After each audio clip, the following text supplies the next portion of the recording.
생명의 생가 이영훈 목사입니다. 주 안에서 평안하신지요? 오늘은 7월 29일 금요일이죠. 참 한 주간이 빠르게 지나고 있는 것 같습니다. 생가에서는 잠언서를 묵상하는데 29번째 시간입니다. 10장 1절에서 5절까지 지혜로운 아들과 미련한 아들이라는 주제이죠.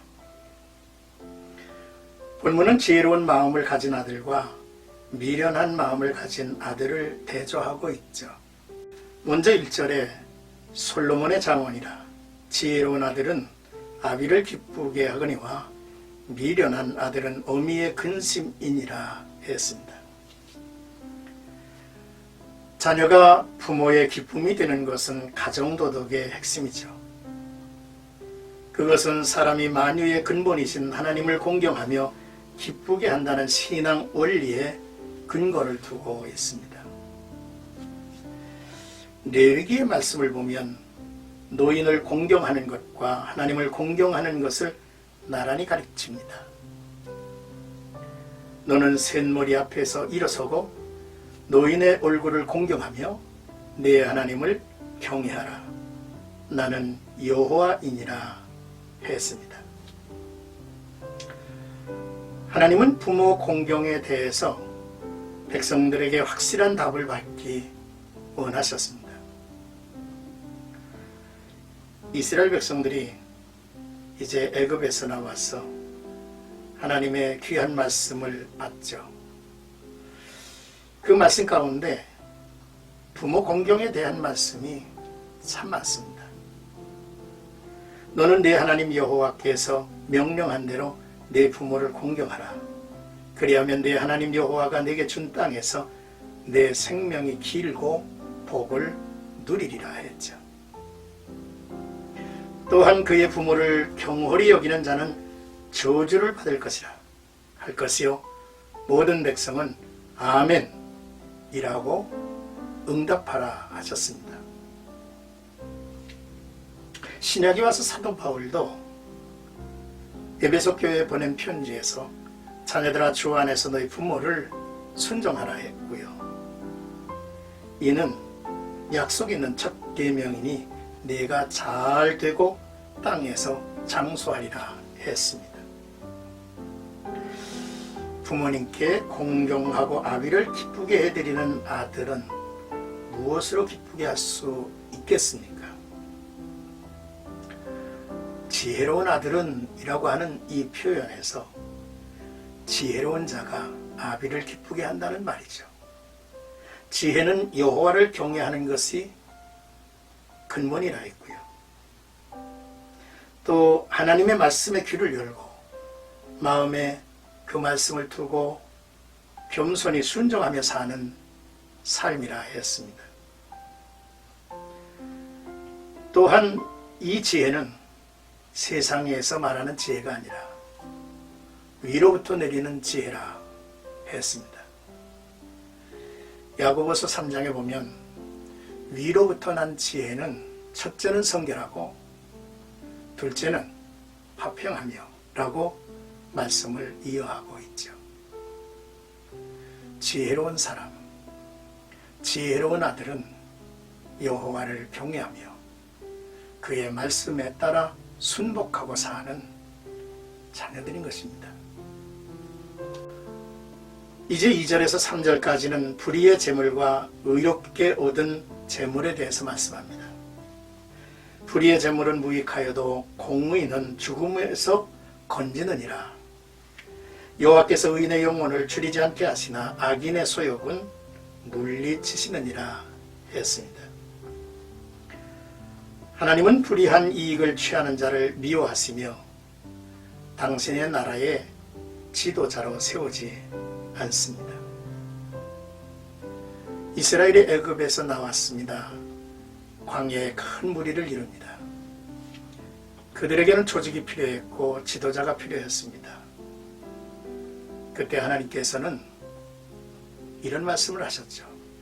너는 또 온 백성 가운데서 능력 있는 사람들 곧 하나님을 두려워하며 진실하며 불의한 이익을 미워하는 자를 살펴서 백성 위에 세워 천부장, 백부장, 50부장, 10부장을 삼아라 했습니다.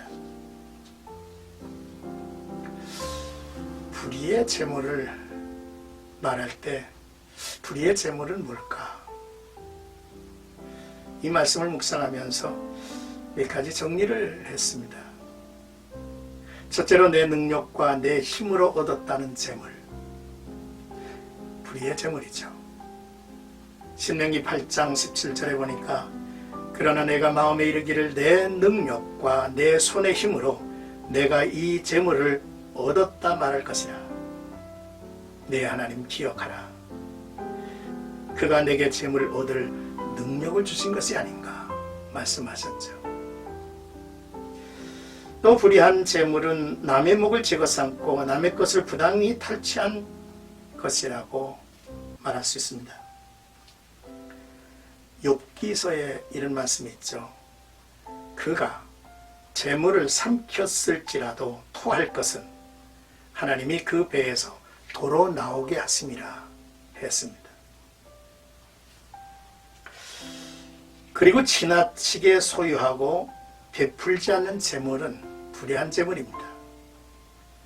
전도서에서 말씀하기를 내가 해 아래에서 큰 폐단되는 일이 있는 것을 보았나니 그 소유주가 재물을 자기에게 해가 되도록 소유하는 것이라 했습니다. 해가 되도록 많은 것을 소유한다. 베풀지 않고 움켜쥐고 산다. 그런 의미일 것입니다. 그리고 내가 의지하는 재물, 내가 하나님 삼는 재물이 바로 불의한 재물일 것입니다. 잠언의 말씀을 보면 자기의 재물을 의지하는 자는 패망하려니와 의인은 푸른 잎사귀 같아서 번성하리라 했습니다. 그렇습니다. 부정하게 모은 악인의 재산은 아무 가치가 없지만 의로움은 사람의 목숨을 죽음에서 건져줍니다. 또한 주께서는 의인의 생명을 굶주리지 않게 보살펴 주시지만 악인의 탐욕은 단호하게 내치신다 했습니다. 부모를 기쁘게 해드리는 것은 불의한 방법으로 부자되는 것이 아니라 정직하게 살아서 하나님의 도움을 여러 측면에서 받고 사는 모습을 보는 것은 바로 부모가 기뻐하는 모습일 것입니다. 욥기서에 내가 만일 하나님을 찾으며 전능하신 이에게 간구하고 또 청결하고 정직하면 반드시 너를 돌보시고 내 의로운 처소를 평안하게 하실 것이라. 내 시작은 미약하였으나 내 나중은 심히 창대하리라 하셨죠. 끝으로 4절에서 5절까지는 게으름과 성실에 대한 말씀입니다. 손을 게으르게 놀리는 자는 가난하게 되고 손이 부지런한 자는 부하게 되느니라. 여름에 거두는 자는 지혜로운 아들이나 추수 때에 자는 자는 부끄러움을 끼치는 아들이니라 했습니다. 우리의 삶을 복되게 풍요롭게 하는 것은 부지런한 손과 때를 분별하여 기회를 놓치지 않은 지혜일 것입니다. 우리가 얻을 재물은 일하기에 달려 있습니다. 하나님은 우리에게 필요한 것을 공급해 주실 수 있죠. 그러나 먹이를 우리의 입안에 넣어주시는 분이 아니라 먹는 것을 위해 일하는 손을 우리에게 주셨다 했습니다. 게으른 자는 남이 땀 흘린 꿀을 빨아먹는 자라는 말이 있죠.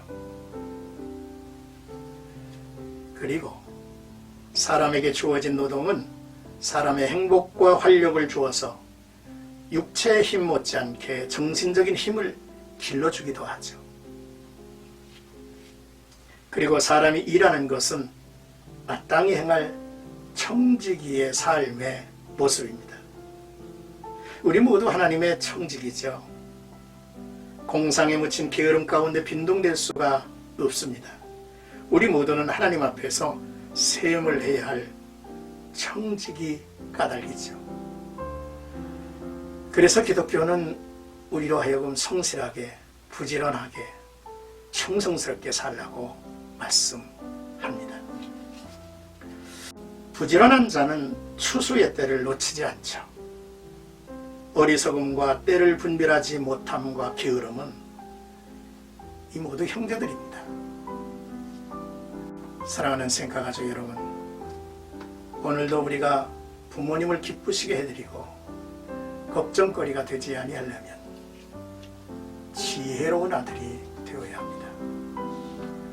또한 의롭게 올바르게 재물을 취하기를 원하고 부지런하고 성실해서 하나님께서 우리에게 베푸실 은혜를 마음껏 받아가며 사는 아름다운 성도, 아름다운 젊은이, 아름다운 크리스찬들이 되어야 할 일입니다. 오늘도 주 안에서 복된 하루가 나와 여러분들에게 이어지기를 주님의 이름으로 축복합니다.